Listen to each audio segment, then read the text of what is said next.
Hay una frase que millones de personas en América Latina escucharon de niños y nunca cuestionaron. Una frase que no se dijo una vez, sino cientos de veces, de distintas formas, con distintas caras. A veces como advertencia, a veces como reproche, a veces como simple norma del hogar tan obvia que nadie sentía la necesidad de explicarla. De eso no se habla. No se habla del dinero. No se habla de lo que pasó entre papá y mamá esa noche. No se habla de lo que le hicieron al tío. No se habla de los miedos, de las peleas, de las deudas, de la enfermedad que tiene el abuelo y que todos conocen pero nadie nombra en voz alta. No se habla de que estás mal. No se habla de que lloraste. No se habla de que tenés miedo. No se habla de que algo en esa casa no funciona. No se habla y punto. Porque esa es la regla. Porque así siempre fue. Porque hablar no sirve de nada. Porque los problemas de la familia se quedan adentro. Eso no fue un accidente. Fue un sistema que aprendieron tus padres de los suyos, y los suyos de los suyos antes, pasado de generación en generación. No como una decisión consciente, sino como una forma de sobrevivir. En contextos donde mostrar vulnerabilidad era peligroso, donde hablar de los problemas le daba poder al enemigo, o exponía a la familia al juicio ajeno, donde la unidad hacia afuera era una cuestión de dignidad, aunque por dentro todo estuviera roto.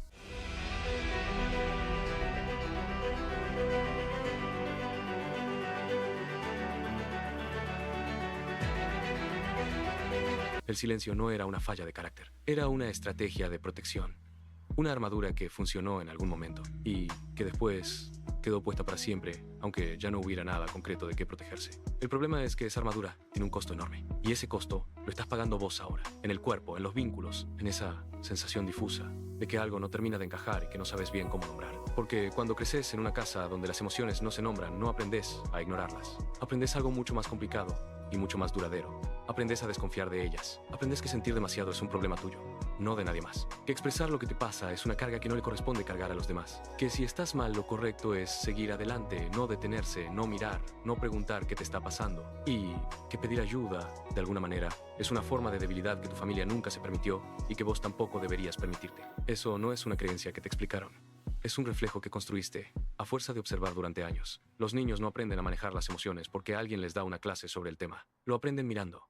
Mirando cómo reacciona mamá cuando algo le duele. Mirando si papá puede decir, me equivoqué, o si eso nunca pasa en esa casa. Mirando qué ocurre cuando hay un problema, si se habla, si se evita, si se convierte en pelea que después nadie menciona, o si simplemente desaparece como si nunca hubiera existido. Mirando si el llanto recibe una respuesta o un reproche. Mirando si el miedo se puede decir en voz alta o si hay que esconderlo para no asustar a nadie, para no ser una carga, para no romper esa imagen de familia que funciona. Y cuando lo que ven es silencio sistemático, aprenden silencio. Cuando lo que ven es que los adultos siguen funcionando aunque estén destruidos por dentro, aprenden que eso es lo que se hace.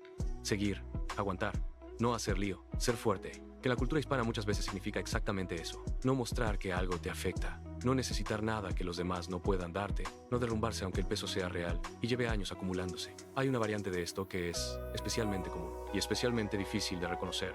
Es la familia donde todo estaba bien. La familia donde no hubo violencia explícita, donde no faltó comida, donde los padres trabajaron y los hijos fueron a la escuela. Y nadie puede señalar un momento exacto donde todo se rompió. La familia que, desde afuera, se veía perfectamente normal.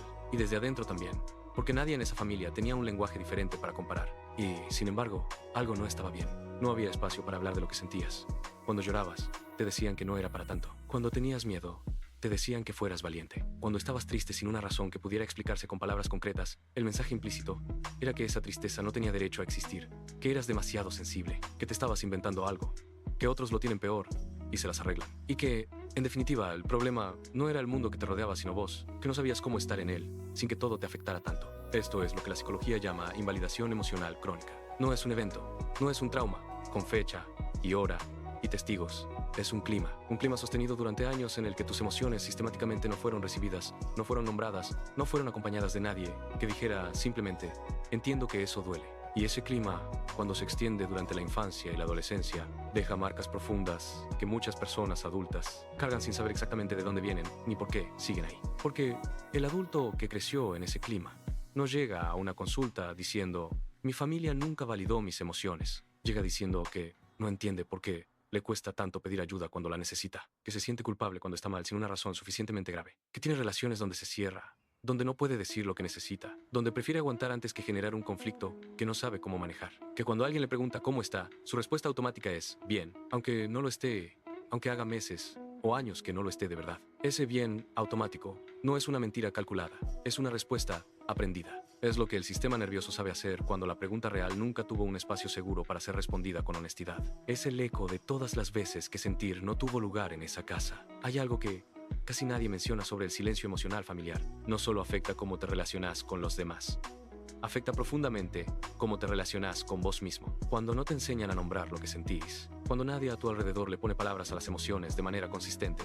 terminas con lo que podría llamarse un analfabetismo emocional funcional. No porque seas incapaz de sentir, sino porque no tenés las herramientas para procesar lo que sentís. Las emociones llegan, pero no sabes qué hacer con ellas, ni cómo clasificarlas. No sabes si lo que sentís es tristeza o agotamiento profundo. No sabes si lo que te pasa es ansiedad o simplemente algo que preferís. No mirar de cerca porque mirarlo implicaría tener que hacer algo con eso. Y entonces, haces lo que aprendiste a hacer. Seguís, avanzás, te ocupas de otra cosa. Trabajas más, scrolleas sin parar, comes de más o de menos. Haces lo que sea que te aleje de eso que no sabes cómo nombrar porque nunca te enseñaron a nombrarlo, porque en tu casa nombrar ciertas cosas era casi un acto prohibido. Pero hay algo que agrava esto de manera especialmente silenciosa: la narrativa familiar de la fortaleza. En muchas familias hispanas, haber sobrevivido cosas difíciles se convirtió en la identidad del clan. Nosotros somos fuertes. En esta familia no nos quebramos. Mira lo que pasaron tus abuelos y acá estamos. Esa narrativa tiene una función real. Da cohesión, da orgullo, da un sentido de pertenencia que puede ser genuinamente valioso en momentos de adversidad, pero tiene un costo oculto enorme, porque si la identidad de la familia es la fortaleza, entonces quebrarse o incluso admitir que algo duele de verdad se convierte en una especie de traición, no solo a vos mismo, a todos.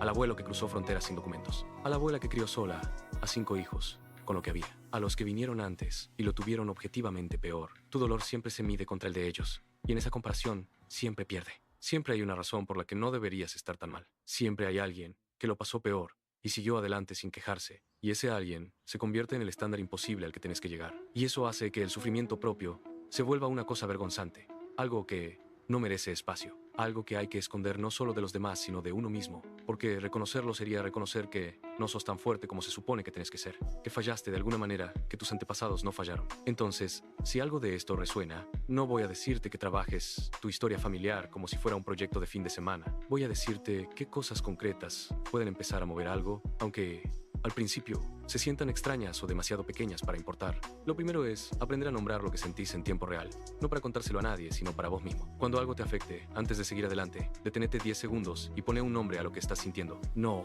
estoy mal. Algo más específico. Estoy frustrado, estoy asustado, estoy triste, estoy agotado, estoy avergonzado. No para resolverlo, solo para nombrarlo internamente. Eso que parece trivial es exactamente lo opuesto a lo que te enseñaron, y por eso empieza a cambiar algo en cómo tu sistema procesa la experiencia emocional. Lo segundo es identificar una sola persona en tu vida con quien puedas ser un poco menos bien.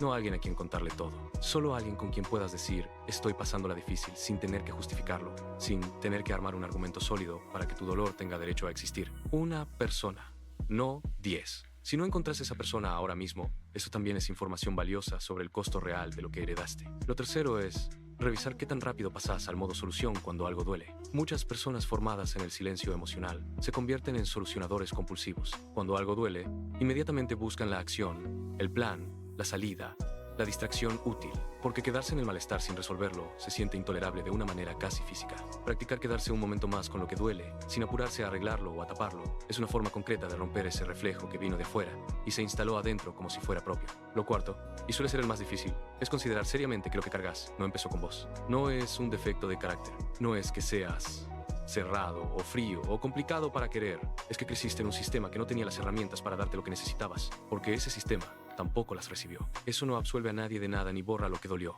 pero cambia el punto de partida. Entender el origen no sana la herida, pero sí hace que dejes de culparte a vos solo por tenerla. Lo que no se habló en tu casa no desapareció, se fue a vivir a otro lugar. En cómo reaccionás cuando alguien te pregunta cómo estás de verdad, en cómo te cerrás cuando algo duele, en cómo te cuesta creer que alguien puede estar ahí para vos sin que eso sea una carga, en cómo llegaste a adulto sin saber bien cómo se siente que te cuiden sin tener que ganártelo primero. Eso que cargas, no tenías que cargarlo solo, y no tienes que seguir cargándolo exactamente como te lo dieron. Si este episodio te incomodó, no fue un error.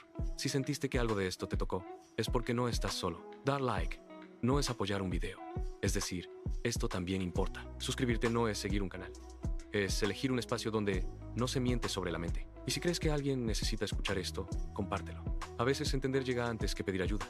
Si esto te está superando, pedir ayuda también es una forma de recuperar calma.